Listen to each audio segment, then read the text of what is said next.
That's great. I can see people starting to join. We have about 50 people online. We'll just give it a little bit longer for attendees to join before we start the presentation. I'll start the presentation in a minute or two, conscious of the time. It's just turned 1 o'clock.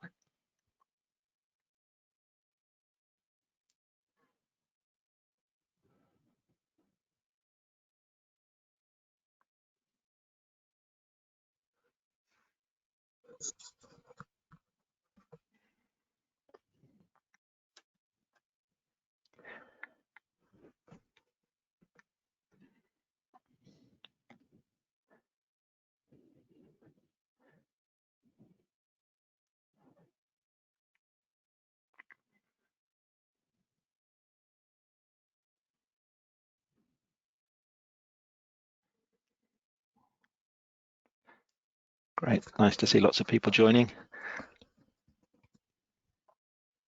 It says on my screen we have the capability to host 1,000 people. I'm not sure we'll get quite that many, but we've got at least 80 now joined, which is nice. Still climbing a little bit, but I think we can probably get started because I'm conscious of time and we've got a lot to cover, and the first few minutes from me are easily missable, so if people do join while I'm speaking, I don't think it'll matter. So welcome everybody. Good morning, good afternoon or good evening, depending where you are in the world. We're delighted that so many of you have tuned in to receive this Bristow's patent case law review for the year 2020, and you are all very warmly welcome. My name is Dominic Adair. I'm a partner at Bristow's, and I'm joined today by my colleagues Katie Cambrook and Naomi Hazenberg, who are senior associates at the firm. The agenda for this webinar is on the next slide. Let me show you that.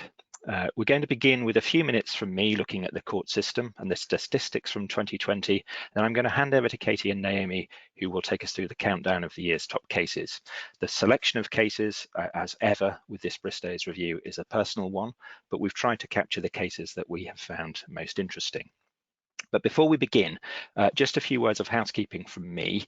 We're going to try and aim to finish this seminar in 1 hour, but there is a risk that we might run a few minutes over. If that happens and you need to leave, or if you need to leave at any stage beforehand, please do try and catch up with what you've missed later, because we are recording today's session and we intend to make the video recording available afterwards, so you won't miss out. But assuming we might have a little bit of time at the end of the webinar for questions, do please use the question box on the GoToWebinar platform to type in any questions you would like us to answer. I'll keep an eye on that as the presentation proceeds. And finally, this presentation always coincides with the release of our written review of patent cases. Many of you will have received that publication in hard copy over the years previously. This year, because we're still in a slightly strange time, the office isn't fully staffed at Bristow's, we're not able to produce a hard copy. I'm sorry, but we are going to produce a soft copy, and we'll be able to send that out to you by email next week as a PDF. If you don't receive that next week and you would like a copy, do please drop me an email and I will send it to you personally with great pleasure. So with that said, it's time to start the show. I'm going to take the first few slides and start with a look at the court structure as it stood in 2020. So the faces on the slide are all judges that hear patents cases. We haven't shown them all. We've tried to focus on the sort of patent specialists. But one point to make early on is there's a box down in the bottom right called deputies. There was a large number of deputies hearing patents cases in the High Court in 2020. And that's partly because the Patents Court itself was a little bit underpowered. Lord Justice Arnold had gone up to the Court of Appeal in 2019. So Mr. Justice Burse was really having to work quite hard to get through the cases and relied a lot on the assistance of deputies. In October in 2020, it was announced that Mr. Justice Burse would be going up to the Court of Appeal. That didn't happen immediately. It happened only in February this year. So that left a vacancy in the Patents Court as of February this year, which was filled by Mr. Justice Mellor. But before that, in September 2020, we had Mr. Justice Mead joining the Patents Court and starting to help out on those patent cases and already delivering some interesting judgments. Lord Justice Floyd will retire. He has retired in February this year, and that really completes the picture of change. Looking at the top of the scheme in the Supreme Court, we've shown 6 of the 12 Supreme Court judges there. Only 5 of the 6 heard the 2 Supreme Court cases that we'll mention in our review today. Lord Kitchen wasn't able to hear either of them because he'd heard them before when he was sitting as a judge in the courts below. So it's the other Supreme Court judges that heard those cases. We couldn't leave Lord Kitchen out, however, because he is probably the best Supreme Court patent judge of all. So let's have a look at some numbers. It was the year of the pandemic, and still is, of course. So that did have an impact. There were 66 patents decisions handed down across the various courts, and that's a bit of a drop from the number 86 in previous years. That number you probably think is quite a high number, but that's because it covers everything. It covers costs decisions, interim application decisions, and full trial decisions. So that's why the number is quite high. If we look at the number of full trial decisions at first instance, the number is actually higher than the year before. So we had 16 judgments from the Patents Court in 2020 and 3 in the IPEC. If we look at the number of appeals, we had 10 in total, 2 of those from the Supreme Court. 3 were actually appeals that were heard in the High Court because they were appeals from the UK Intellectual Property Office, and 5 of the 10 were heard by the Court of Appeal. In terms of the subject matter of the cases, we always say that life sciences and telecoms dominate the courts list. I think that will always be true. It was certainly true again in 2020. But let's have a look graphically at what those numbers look like. You can see at the far right of this trend bar chart that 2020 was characterized by the Patents Court, the big light blue chunk in the middle of that column, being busier than probably it has been in about 5 years, churning out those first instance decisions. And you can see what I mentioned there with the Court of Appeal in yellow, just doing a little bit less than it has in previous years. What's remarkable about the output of the Patents Court in this situation is, I mentioned earlier that we didn't have that many Patents Court judges, and this next slide really shows the extraordinary achievement of Colin Burse, that line at the bottom there, working so hard in the Patents Court to churn out the judgments, about 22 or 23 judgments from Mr. Justice Burse in 2020, and far exceeding by more than double the output of any other judge. You know, if this was an athletics competition, Colin would have run a lap of the track in the time it had taken some others to do just 100 meters. He really was an extraordinary achievement. In silver medal position, if we can put it like that, is Mr. Justice Marcus Smith, hearing about 7 or 8 cases. Not a name hugely familiar to patent practitioners before 2020, but came to prominence with his decisions in the Nurim case, which Katie will talk about. And behind Marcus Smith, we've got Douglas Campbell working hard both in the Patents Court as a deputy, in the IPEC, and still maintaining a practice at the bar. Okay, so let's look at outcomes next. How did we get on in terms of the results of those cases? Validity hit about 50% in 2020. So that is about half the patents that were before the court were held valid, up a little bit from the previous year, but probably not significant when we bear in mind the sample size is relatively small. I think we can say that that's probably within the noise of the analysis. But if anything, you know, a good news for patentees that validity has gone up. But infringement, though, has come down a little bit. Again, probably not significantly so, and resting there at about 60% of patents being found to be infringed. The point that I would note more generally on the infringement trend is how it's dropped over the last 3 years, since 2017. When we had the doctrine of equivalence introduced by the Actavis and Lilly case in the Supreme Court. I remember saying at the time in 2017, giving this presentation, do we really need a doctrine of equivalence when the infringement rate is about 90% as it was in that year. Do we need to make infringement more likely by using the doctrine of equivalence? Well, pleased to say that hasn't happened. Despite having the doctrine of equivalence, the number of findings of infringement has dropped off a little bit from that probably anomalously high number in 2017. So if we look at what that actually looks like in terms of doctrine of equivalence statistics, this is a table that records, I think, every doctrine of equivalence case that we've had so far since that July 2017 decision in Activis and Lilly, where we got the doctrine from the Supreme Court.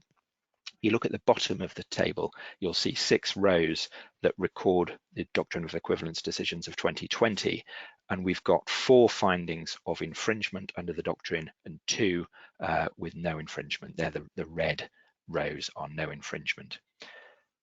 Overall, you can see that the table is dominated by the blues, so overwhelmingly the doctrine of equivalence is delivering infringement more often than it's not. But at least in 2020, the picture was a little bit more balanced, because before that it really did look like it was a prize every time for patentees asserting equivalence.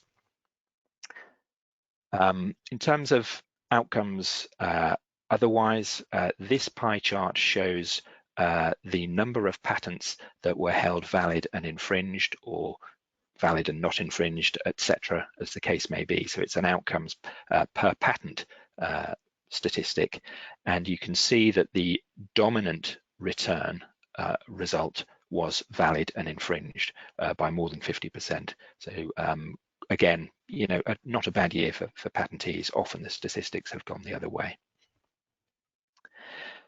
So finally from me on this slide, a look at the different grounds that had been asserted against patents challenged in 2020.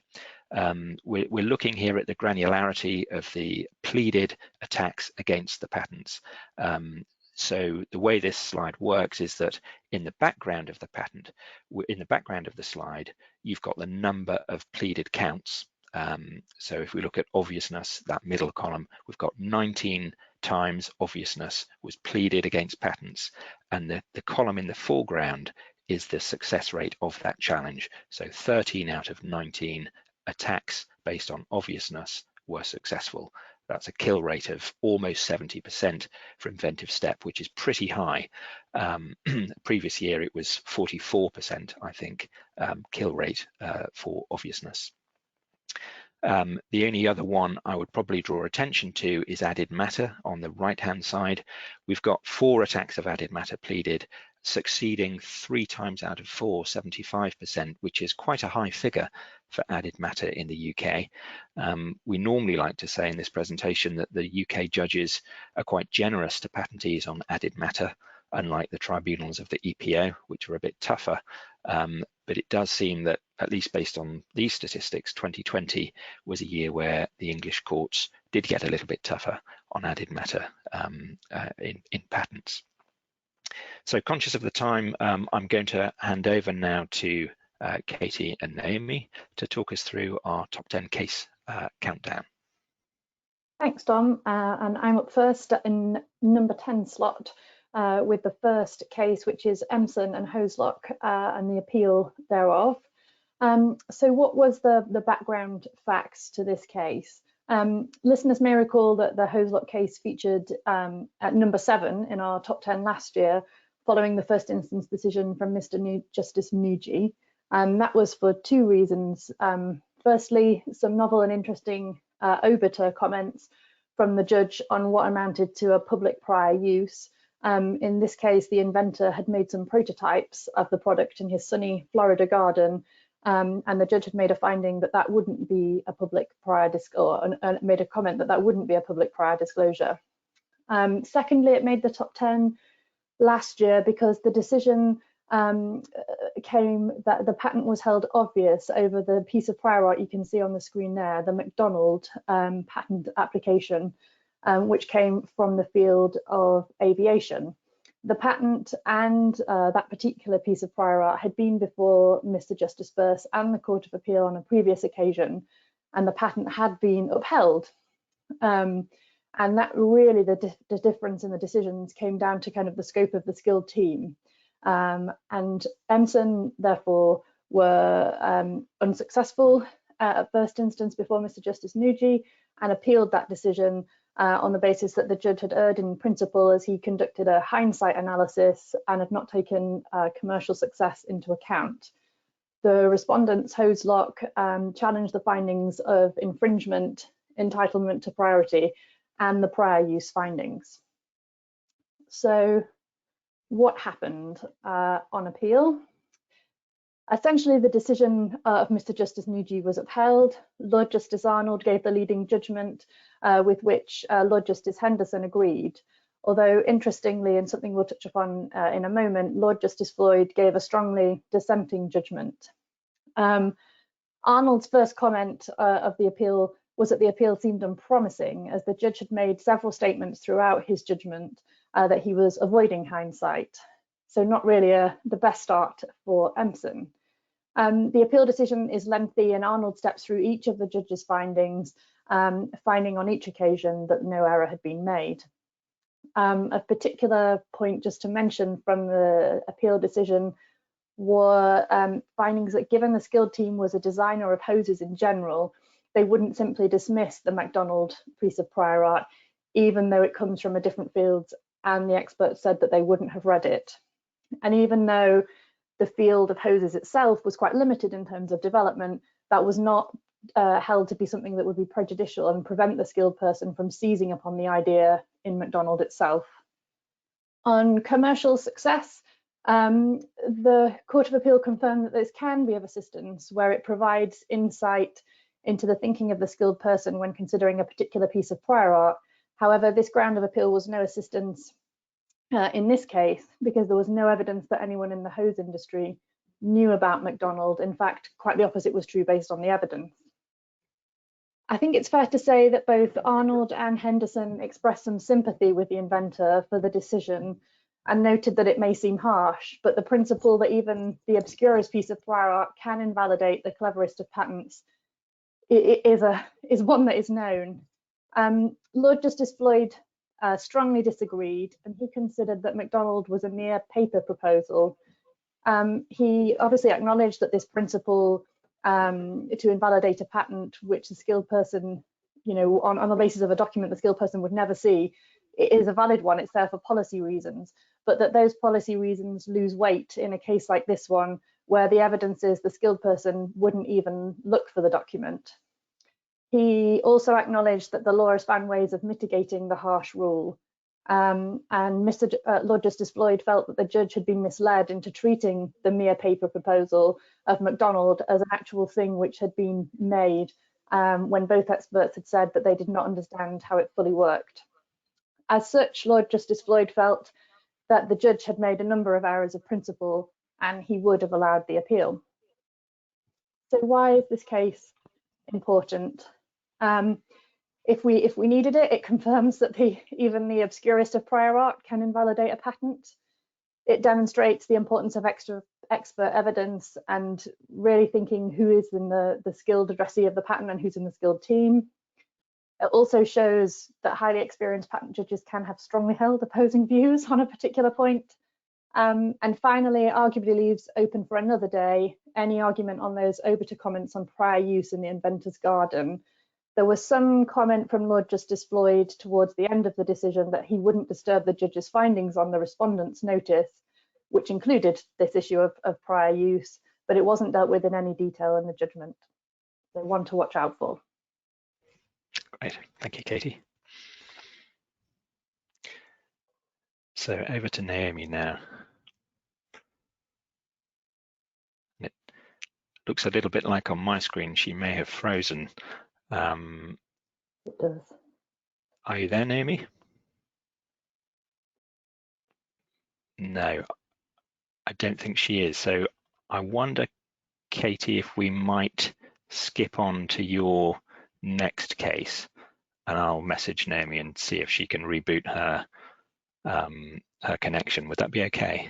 Yeah, that's absolutely fine. You keep the life sciences theme going. Yeah. So on to number 8. And we're looking here at the case of Evalve and Abbott versus Edward Life Sciences. Moving on, just to look at the background, if we can, Dom. In this case, Evalve and Abbott held 2 patents which related to the treatment of mitral valve regurgitation and had their own successful product, the MitraClip, which was available on the market. Edwards had developed a rival product, the Pascal device, which was alleged to infringe the patents. As is commonplace, Edwards considered that Evalve Abbott's patents were invalid. So far, so usual for a patent action, we might think. However, Edwards had argued that even if the patents were held valid and infringed, they should not be the subject of an injunction, and this was on the basis of arguments relating to public interest. Edwards considered that there is a body of doctors in whose reasonable clinical opinion the Pascal device would be a better device for patients than the MitraClip, and they argued, therefore, that it was not in the public interest to prevent doctors from doing this, and so an injunction should not be granted. Given the 2 distinct issues, there was 2 trials, one on validity and infringement, and a second a short time later on the public interest arguments. Judgment on the validity and infringement was not known before the public interest trial took place, and ultimately Mr. Justice Burse, who heard both of the cases, handed down judgments in from both trials on the same day in March last year. So, looking at the outcome of this case, the patents were held valid and infringed in that trial. The arguments of obviousness over Edwards' own previous patent publications that took place as part of the development work of the MitraClip were not held to render the patents obvious, nor was there any added matter. The claims were held to be infringed either on a normal construction or where this failed under the doctrine of equivalence. And the judgment goes through a very detailed look at the kind of technical background and the way the devices work to come to the decisions that the judge did. On the public interest trial, the judge held that an injunction should be granted, and in doing so, he reviewed the law and the issues on whether an injunction should be granted or an award of damages given in lieu. As a result, he laid down 7 principles from the law, which he then went on to apply to the facts of the case. The principles set out that an injunction is a normal remedy when infringement is found, and it's for the defendant seeking to resist the grant of that injunction to prove why it shouldn't be granted. Public interest is a factor that could be considered when considering whether or not to grant an injunction, and it may well be a factor that justifies damages in lieu of an injunction, and this could be the case where the damages were small or large. However, the judge issued a kind of note of caution saying that consideration must be given to the fact that there were already checks and balances in the patent system itself, laid out in the legislature, and those helped already to balance this difference between what's protecting the monopoly and protecting, the rights of others in the marketplace. Parliament, as I said, had set that balance, and it was not for the court to undo this. So while the court had jurisdiction to do it, it should do so sparingly. The judge considered that for the public interest arguments of the type being run by Edwards to begin to be relevant, they must be concerned with a serious medical condition and possibly only life-saving medicines. It was held not enough that allowing doctors to exercise their clinical judgment in the best interests of patients couldn't prevent the grant of an injunction. Not all opinions were held equal, and for the court to make an assessment of such opinions, objective clinical evidence was required, which wasn't available in this case. The relevant public interest sufficient to justify the refusal of an injunction is where a need to protect the lives of patients for whom the infringing product is the only suitable treatment, and it would be necessary to have a clinical evidence to prove this point. So, why was the case important?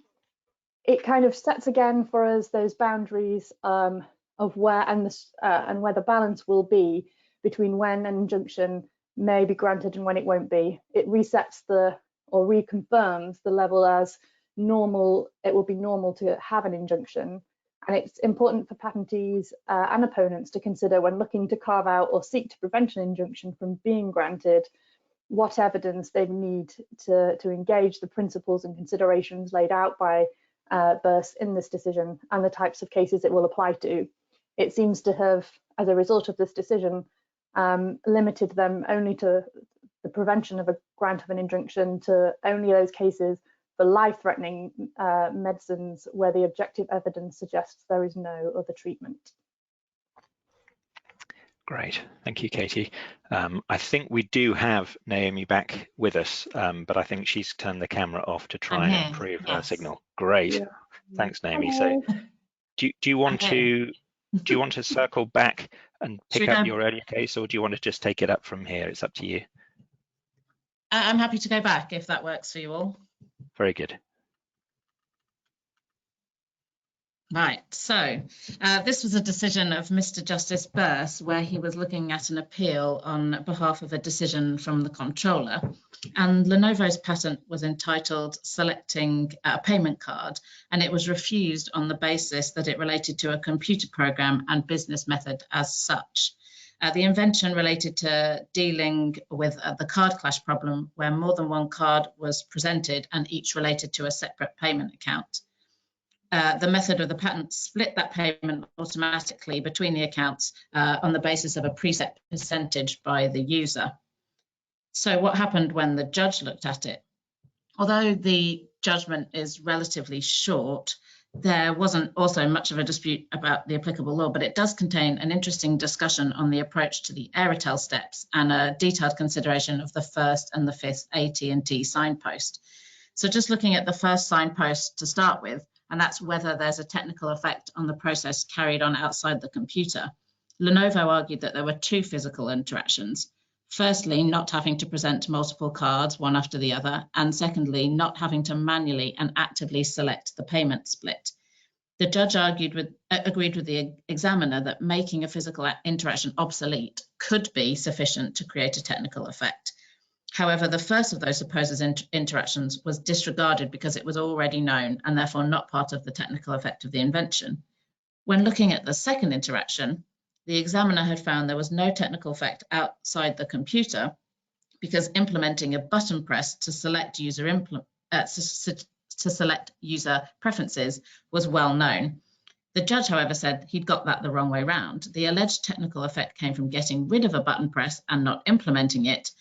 It didn't follow, said the judge, that because adding a button press was trivial, taking it away was equally trivial. When the examiner had stood back and looked at the invention of a whole, he'd said that the contribution lay in a process that was implemented via a conventional computer, taking financial data and user preferences and deciding the best split.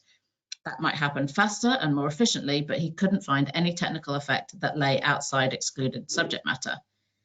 The judge, however, said that the key question was to ask, is there a different physical interaction with the world outside the computer compared with what went before? If the technical effect actually lay in the pressing of a button, the answer to this question would have been no. However, as the payment split was being handled automatically, and as a result of that automatic feature, the card clash problem was solved without having the extra physical step of using two separate cards. He said that effect was neither a computer program as such, nor a method of doing business as such, nor a combination of the two. So that was technical in character and enough to get it over the excluded subject matters. So why did we think this was important? As well as several interesting practice points about the approach of the examiner, it's relatively rare to have a case considering the application of the Airtel questions and the AT&T signposts in this level of detail. It's also a reminder that even the most simple of technical effects, here just automating and removing a button press, is enough to get you over the section 1 sub 2 excluded matter tests. Shall we flick on to number 7, and I can hopefully get us back into the right order. Great. Right. So this is another case with the Patent Court dealing with an appeal from an IPO decision. And this time it fell to Mr. Justice Marcus Smith, who, as Dom said, put in a bit of a shift in the Patents Court this year. And this was an appeal in which Dr. Stephen Taller had applied for 2 patents, and he'd stated that he wasn't the inventor of the inventions in the application. In the statements of inventorship, he'd stated that the inventor was in fact an AI machine called Dabus, and that he had acquired the rights to the grant of the patent by owning Dabus. He explained that Dabus was a type of creativity machine that analysed information, generated novel ideas, and ripened them. He stated that it was the machine, not any person, that had identified the novelty and salience of these inventions, and he argued that the output of autonomously inventive machines should be patentable if the patentability requirements were met, but he couldn't claim inventorship himself, as that would be fundamentally wrong and would weaken the moral justifications for rewarding innovation. Dr. Teller acknowledged that the machine couldn't have a legal personality or any independent rights, but he said that as the machine's owner, he should be the default owner of any IP it produced. The IPO rejected those contentions, found that Dabus couldn't be regarded as an inventor as it wasn't a natural person, and as the consequence of those findings was that the right to apply couldn't have been transferred to Dr. Teller, and as he wasn't entitled to the grant of the patent, the application should have been taken to be withdrawn. So when the judge looked at this, he focused on the analysis of Section 7 of the Patents Act, and he looked at Section 7 sub 2 and who was entitled to the grant of the patent. The section set out that it's primarily the inventor, which Section 7 sub 3 defines as the actual deviser of the invention, but it could also be any person who is entitled to apply by an enactment of law or an agreement before the invention was made, or the inventor's successor in title, but it could be no other person. And the judge found that the three words at the end of that section, no other person, established that it was only those three classes of people to whom a patent could be granted. Dr. Teller was contending that the definition of inventor wasn't limited to being a person. So the judge turned first to the question of whether the member of these three classes had to be persons. He concluded, without considering the term inventor, that a patent could only be granted to a person, primarily because only a person can hold property. He also concluded that the language of the Patents Act makes it clear that a holder of a patent must be a person. Dr. Teller, as I said before, didn't contend that he was the inventor, but the judge did find it necessary to determine the meaning of the term inventor. And he said that every invention had to have an inventor within that fell within the Class A of Section 7.2, and that stretching the definition in the way proposed was both curious and indefensible. He said that the term deviser implies that somebody had actually devised something. And when he looked at the case of the House of Lords case of Yedder, he found very high authority that an inventor was a person, and he specifically noted Lord Hoffman's comments that the inventor was a natural person. When considering this further, he found it inevitable, in fact, that the inventor had to be a natural person, as invention had to involve an inventive step that wasn't obvious to the skilled person. He also reasoned that those applying in the other two classes could only do so because the inventor was capable of holding and transferring property. As a result of this analysis, Dabus couldn't be the inventor within the meaning of the Patent Act. The judge noted that unlike inventor, the other two classes weren't limited to being natural persons. However, Dr. Teller still didn't fall within any of these two categories because Dabus wasn't a person and therefore lacked the ability to properly transfer property and the right to apply to Dr. Teller. The judge rejected the submission that Dr. Teller had the right to apply because he owned the machine and therefore the output of the machine. In the context of patents, the judge said, for a right to be granted, it had to be applied for, and that had to be done by a person. Without an application by the inventor or a person to whom that right to apply had been transferred, there could be no patent. Dr. Teller expressly declined to argue that he was the inventor, but the judge noted that this way of arguing the case would have been far easier and that he wouldn't have regarded it as improper. So why is that important? It's a case touching on the ever-evolving area of AI inventions, which of course has been the subject of the consultation by the UK IPO with the responses published last week. Those responses generally noted that this was an issue that needed to be addressed. And it's also so it gives us some clarification on what currently means to be an inventor and who can apply, but it does also suggest a possible way forward for future applicants. Great, thank you. Thanks, Naomi. And so at number 6, we have a trio, or really just a duo, we're going to address today, of cases involving Neurim and Mylan. The first two cases listed we'll look at, and they relate to a PI application. And the last case on there is a main action, which was also decided towards the end of last year, and we reference it there in case anybody wants to go and take a look at it, but we won't be touching upon that one today. So looking at the background, the facts were that Neurim held a patent for the use of melatonin for improving the restorative value of sleep in patients characterized by non-restorative sleep. Neurim had their own product, Circadian, which was on the market and was one of Neurim's best-selling medicines worldwide.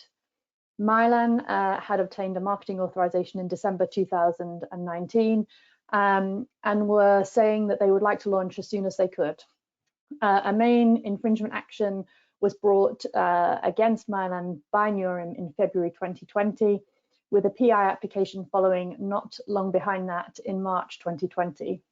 The PI hearing was not heard until the 20th of May, with judgment given on the 3rd of June, and just a few weeks later, on the 18th of June, an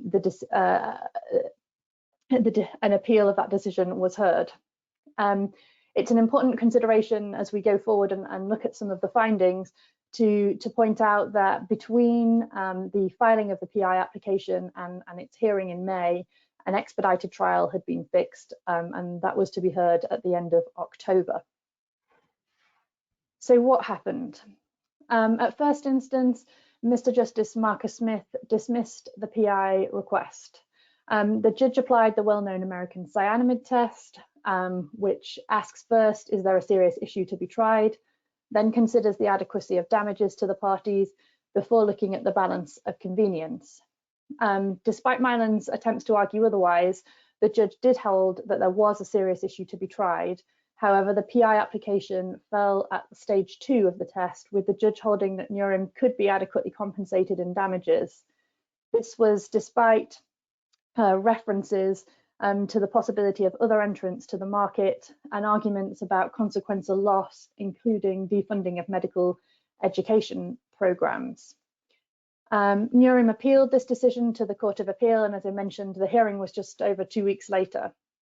The Court of Appeal upheld the decision of Mr. Justice Marcus Smith, but in doing so made it clear that they were not making a new principle of general application to all PIs. It was more specific to the facts of this case, which meant that damages would be an adequate remedy.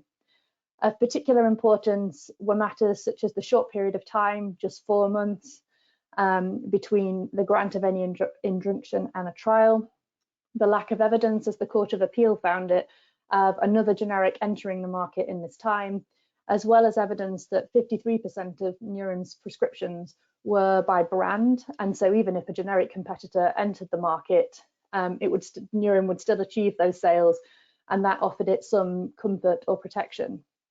All of this, coupled with detailed sales projections for the periods of possible loss, meant that the court considered in this instance no PI should be granted. So why is it important? Do we need to ask the question?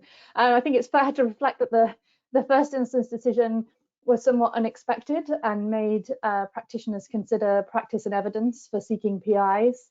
For the future, I think it means more consideration than ever will be given to the preparation of that evidence, and that the timing of any application and hearing of that application will be important.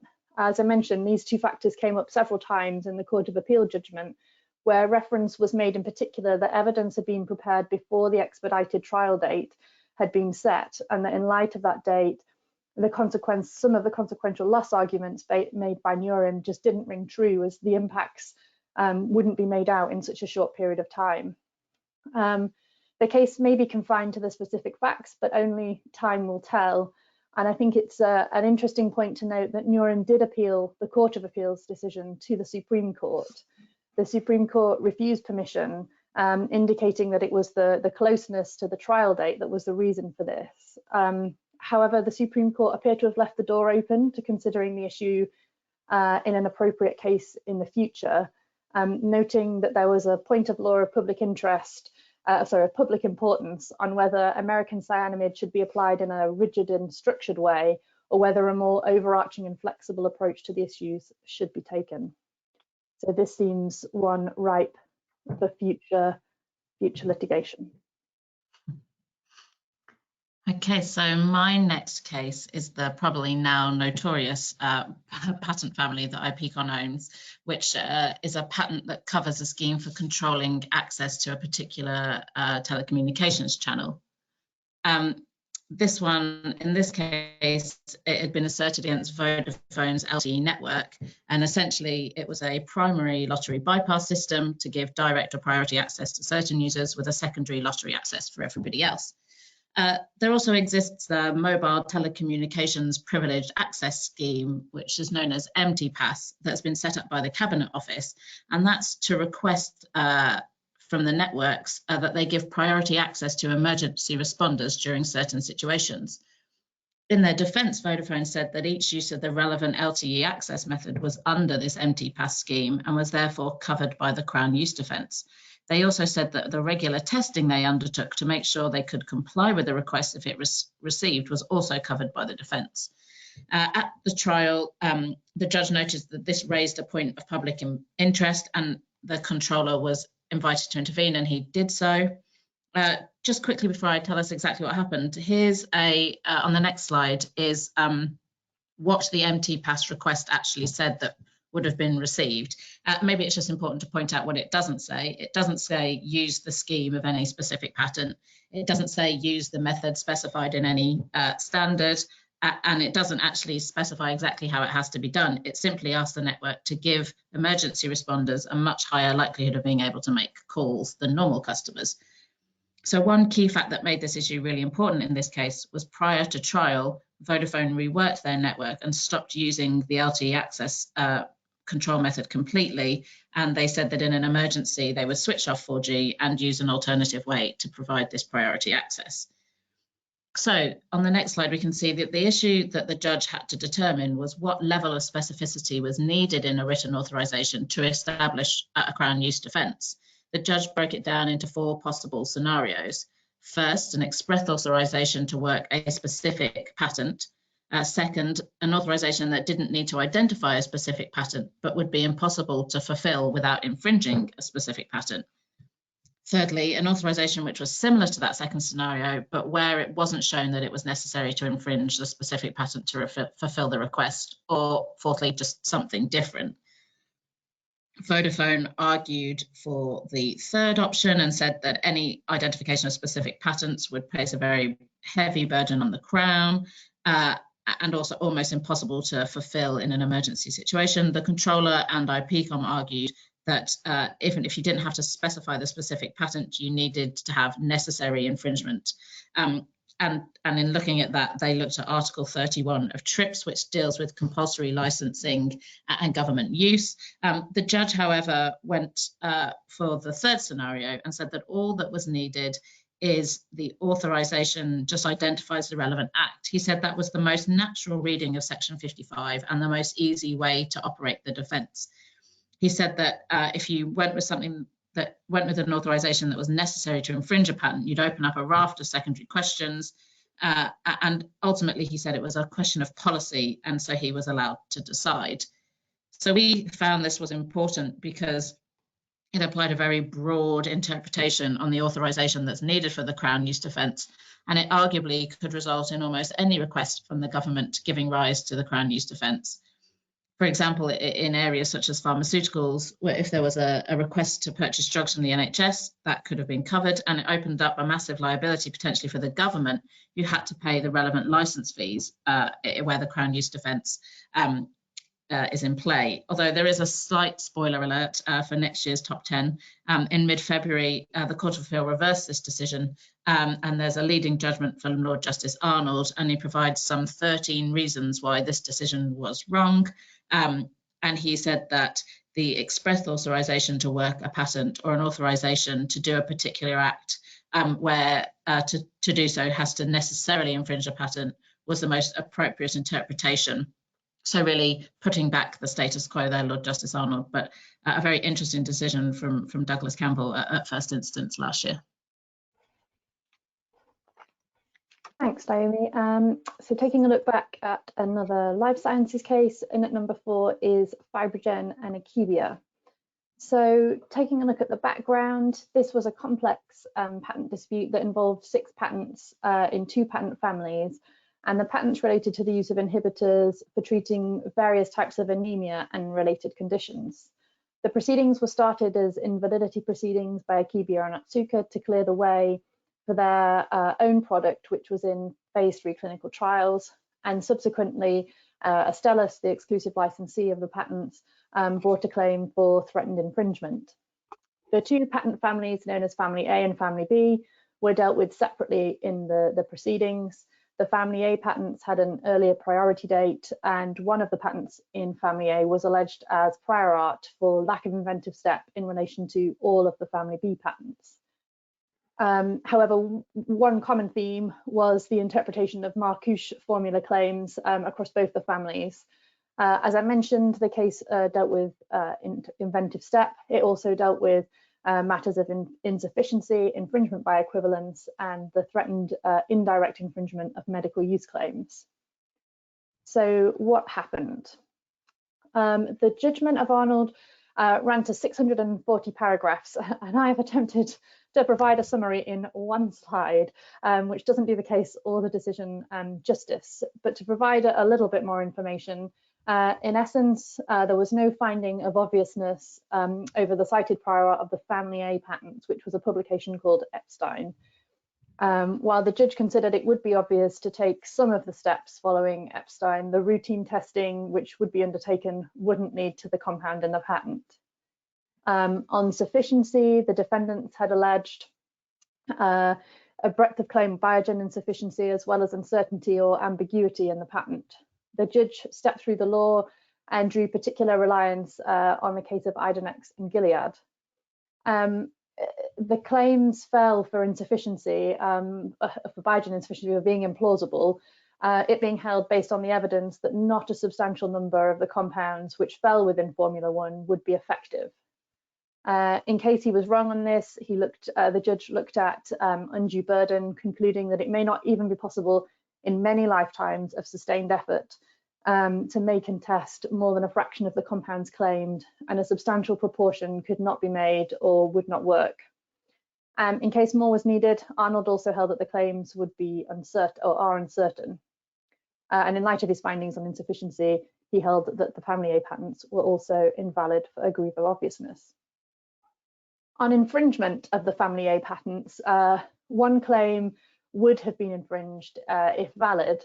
However, the main arguments were over infringement by equivalence between the claim held valid and Aqibia's product. This claim related to a compound C, which had a number of structural differences to the compound in Aqibia's product. These structural differences were held to give rise to differences in activity, and so the judge held, when considering the 3-stage Octavis test for equivalence, that the product did not achieve the same result in the same way. The claimants also fell at stage 3 of the Octavis test, with the judge holding that strict compliance with the wording of the claim was required, and that based on several reasons, including taking account of the prosecution history where the patent particular claim limitations had been put on the claim. In relation to the Family B patents, these were all held obvious over the cited Family A patent mentioned before, and the sufficiency issues were very similar to those on the Family A patents. So all but 2 claims fell for insufficiency as well. The main interest for the Family B patents was the claim for threatened infringement. As I mentioned before, this was for indirect infringement, and it related to an EPC 2000 claim. So it's one of only a few cases looking at this point. Aqibia's product was in phase 3 clinical trials, as we said. The SMPC was not yet set, and the evidence before the court was therefore only on how the medicine is likely to be prescribed rather than how it was being prescribed. And based on the evidence before the court, the defendants were held not to be threatening to infringe the patents, as it was not obvious that their product was suitable for or intended to put the claimed inventions into effect. So why was this decision important? Like some of the cases that have gone before it in Idonex and even Shinogi, it looks at the sufficiency of broad claims and what implications that might have for future claim drafting is something for us all to consider. It looks at and tests the scope of the doctrinal equivalence on the structure of compounds that are claimed. It looks at the right time to bring an infringement action. Was it too early here? And if evidence of actual prescribing which showed infringing was around, would a different result have been given? The judgment also gives some guidance to practitioners on instructing experts and on the need for primers.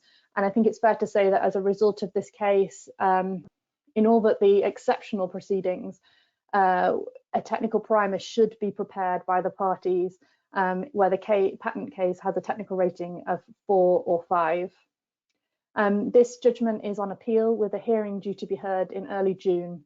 So we may see more from this dispute between the parties in next year's top 20, but certainly later this year at the Court of Appeal. Thanks, Katie. Super. So my next cases, I'm going to take on the main duo of the strikeout and summary judgment decisions that have looked at the scope of FRAND damages. There are a couple of other cases along the way, which I'll just mention as I go through them. There's been no binding decision on this subject, but in his Unwired Planet decision, Mr. Justice Burse made an obiter finding that where there was no forward-looking license to include a backwards release clause, damages should be calculated by applying the same portfolio rates to the UK sales only.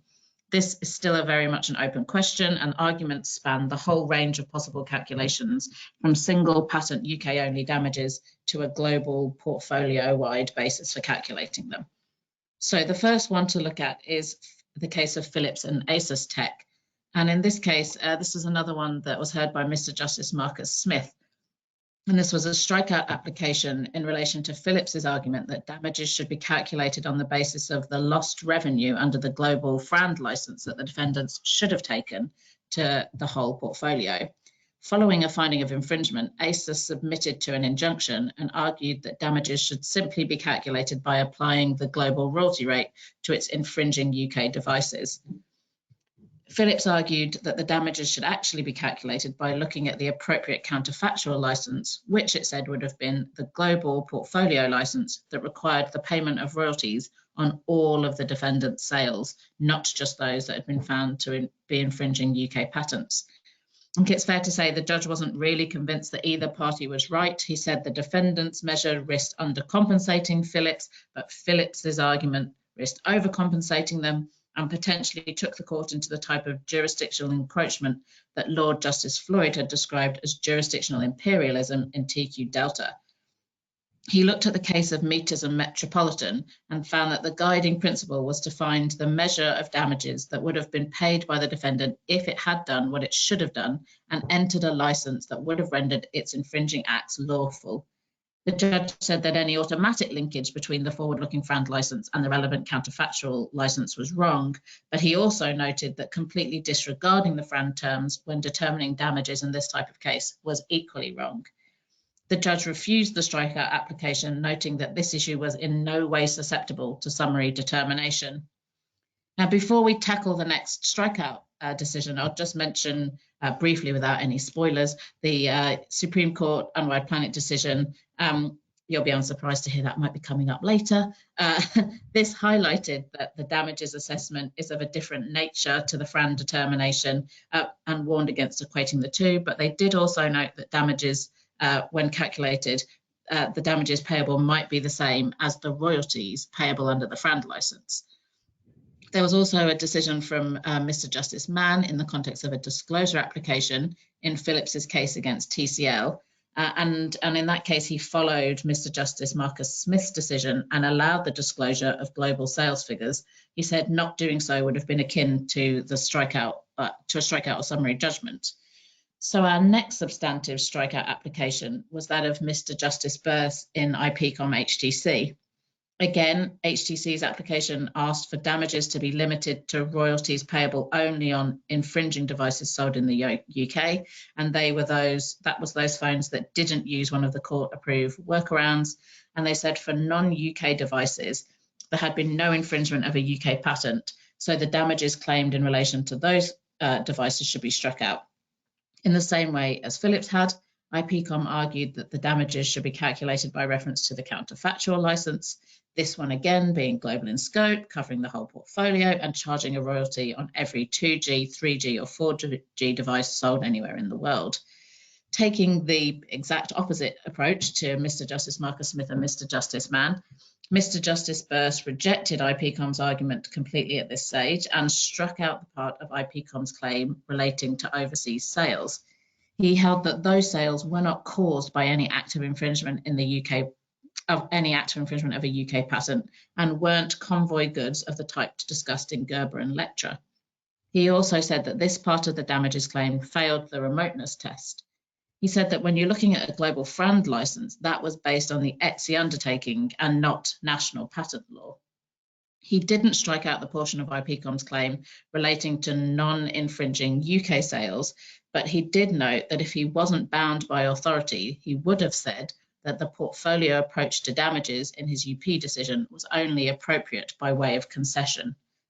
So that's we felt that was important because we can see the judges taking completely opposite approaches to each other. What one thought was impossible to determine on a summary basis, the other was happy to merrily strike it out in, I would say, strong terms in the judgment.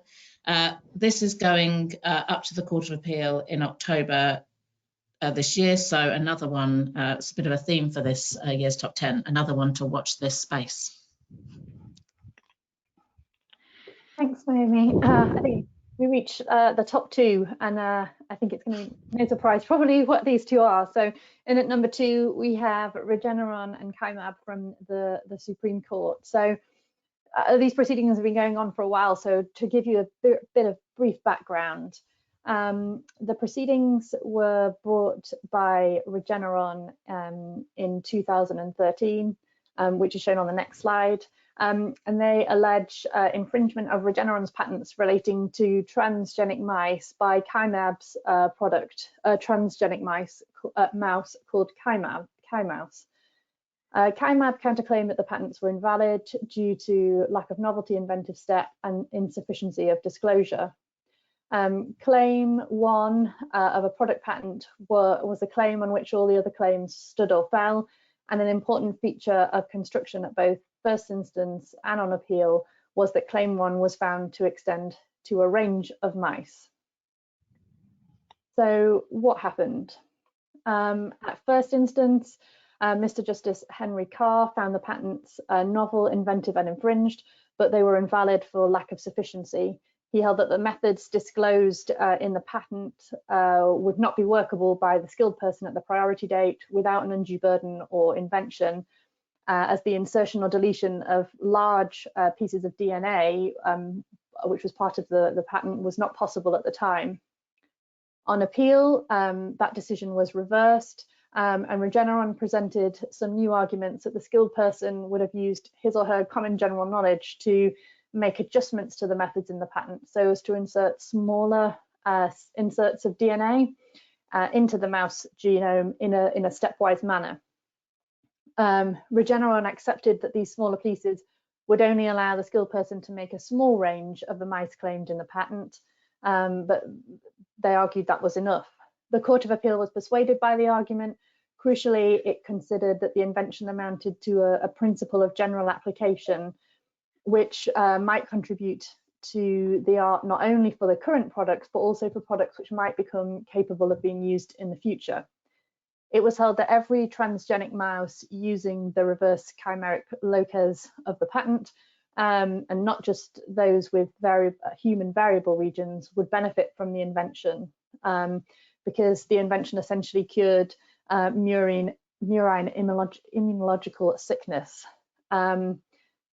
So the Court of Appeal, as I said, found that this teaching was properly taught, or the teaching of the reverse chimeric locus of the patent was properly taught, and that amounted to this generally applicable principle, and the sufficiency requirement was therefore met.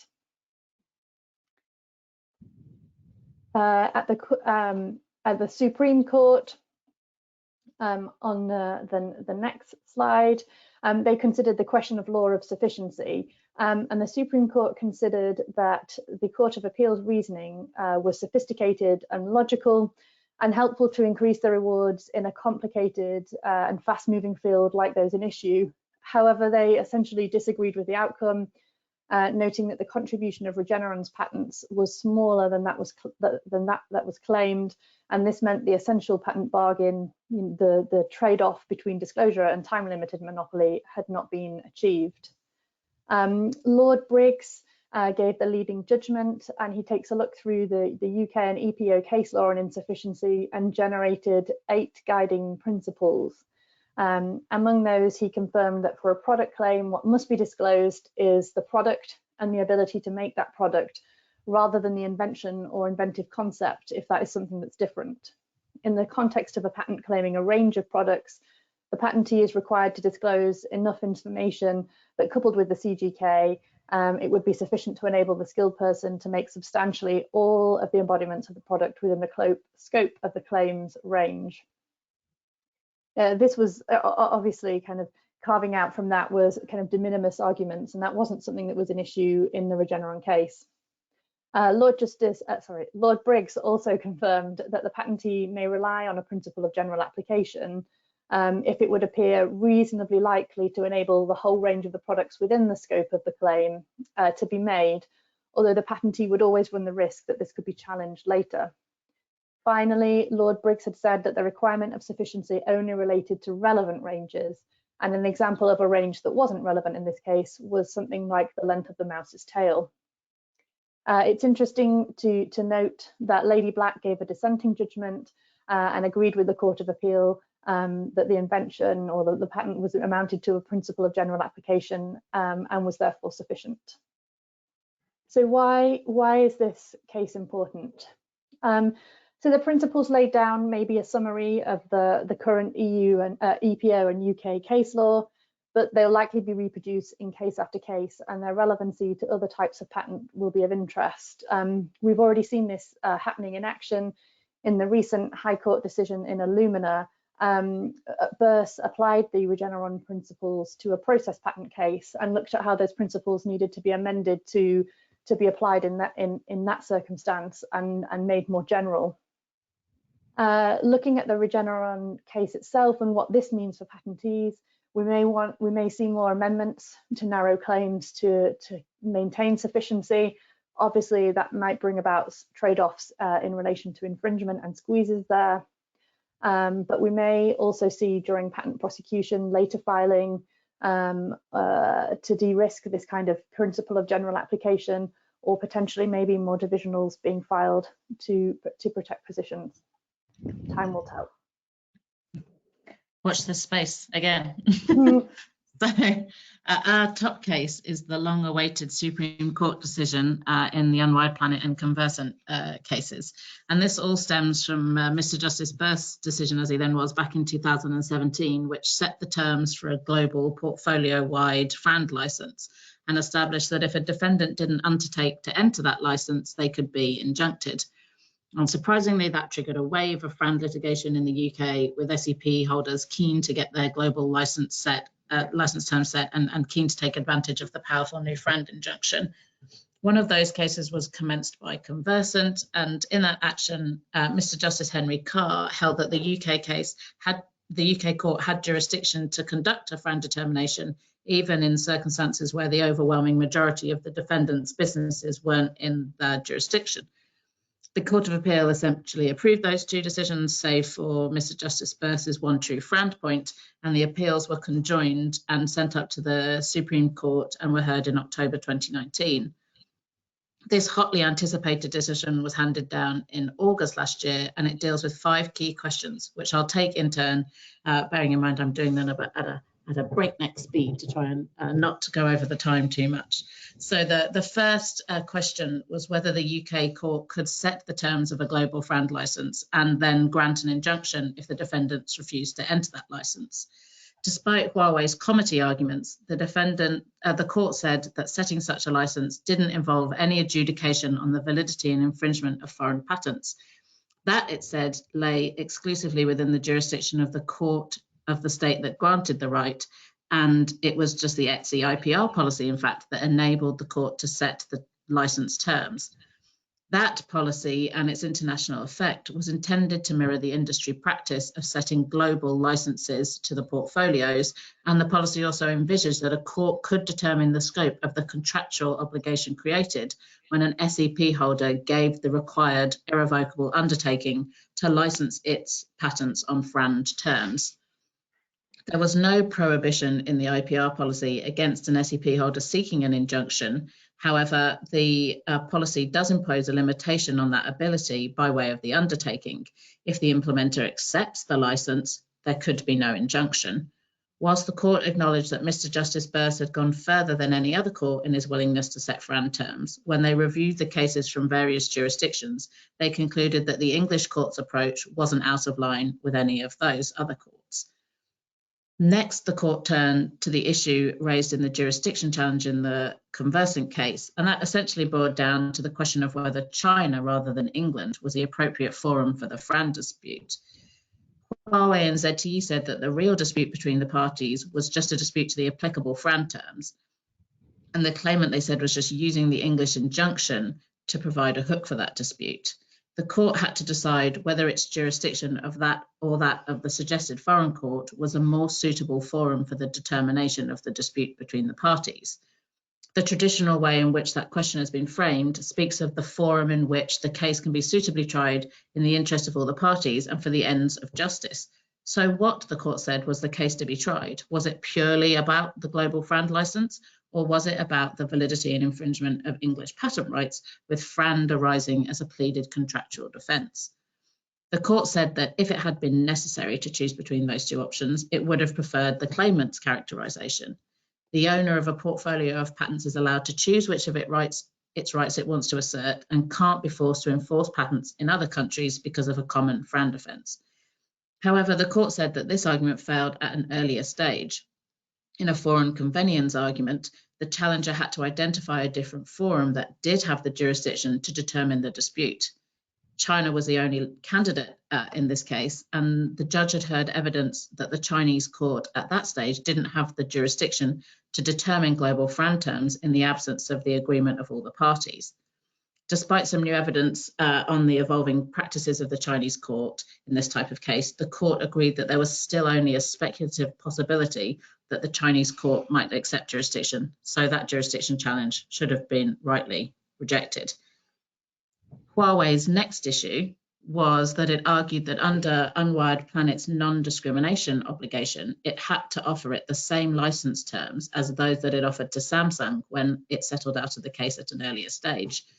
Huawei said that the non-discrimination obligation required Unwired Planet to offer it a global royalty rate that was at least as favourable as that, because it was a similarly situated licensee.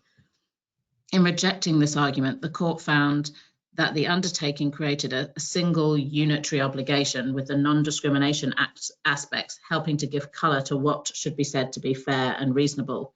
Having looked at the obligation in this way, the Supreme Court said that it indicated that there was a single fair market price that should be generally available to all market participants, and that had to reflect the true value of the SEPs and didn't need adjusting depending on the characteristics of any given licensee. There was, they said, no hard-edged non-discrimination obligation. Despite the fact that there was one FRAND price, the SEP holders still had the ability to license its portfolio at a rate below that FRAND price, often the case to give somebody a first mover advantage or as part of a file sale to generate much needed funds. If those licenses were taken to dictate the FRAND rate, a portfolio holder couldn't do that without permanently devaluing its rights, and it would also remove the incentive for an implementer to take advantage of those reduced rates. Next thing the court turned to was the FRAND dance set down by the CJEU in the case of Huawei and ZTE. Huawei argued that the steps laid out were a set of mandatory conditions that the SEP holder had to comply with in order to be able to attain an injunction, and that as UP hadn't made a FRAND offer at any stage, its remedies should be limited to damages alone.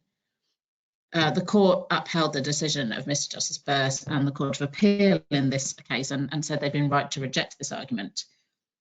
Bringing an action without any prior notice or without any prior consultation with the implementer would be an abuse of a dominant position and a breach of Article 102. But whilst this consultation was mandatory, its nature would depend on the circumstances of each case, and there was a significant degree of flexibility given the wide range of possible factual scenarios. This mandatory requirement prevents an organisation who's unknowingly using an SEP from being ambushed by an injunction. The court agreed with Unwired Planet that the CJEU had set out the signpost to a safe harbour for the SEP holder, who's told that if it follows all of those steps, it would definitely not be abusing its dominant position. They said that wasn't the same as saying that not following any of those steps, apart from the consultation one, would mean that it would definitely be abusing its dominant position. So some flexibility for SEP holders there. And finally, the court turned to a question that it hadn't been raised in front of any of the lower courts, and that was whether, even if an SEP holder is willing to grant a licence on terms deemed to be frowned by the court should still refuse to grant an injunction because it wouldn't be appropriate or proportionate. The argument went that as the claimants were only interested in royalties, that could be fully dealt with by way of damages in lieu of an injunction. This was rejected by the court. They said that the limitation placed on non-practicing entities' ability to seek injunctive relief in the United States following the case of eBay was born out of a concern that their injunction were being used as a bargaining tool for exorbitant license fees. That, they said, wasn't a concern here because as the patentee can't enforce its right for an injunction unless they've offered a license on FRAND terms, no higher rate could be secured. Damages, they said, were unlikely to be an adequate substitute for an injunction owing to the global nature of standardized technology, and that when you confined an SEP holder to a monetary remedy, it would remove the economic incentives for the infringing implementer to take the global FRAND license, and instead would encourage implementers to hold out and would force patentees to seek royalties on a patent-by-patent, country-by-country basis. Right, so that whistle-stop tour through the Supreme Court decision. And we can see that that's important because it provides clarity on the key FRAND issues that we've been grappling with for years. And maybe importantly, signals that the UK court is open for business as a forum for FRAND disputes and is willing and able to set the terms of a global portfolio-wide license and allow an injunction to be used as a tool to get implementers to take that license. Lovely. Thank you very, very much, Naomi and Katie, for a very comprehensive run through of those cases. It's tipped us slightly over time, so I'm conscious not to keep people on the line very much longer. We haven't received any questions as we've gone along, so I don't propose to ask any, only just to say that this video will be has been recorded and will be made available later on for people who didn't catch all of it, and we are looking forward to releasing our printed patent case review, which will be circulated by email next week. So thank you everybody very much for dialing in. It's been a pleasure to have you with us, and please enjoy the rest of your day. Thank you. Thank you.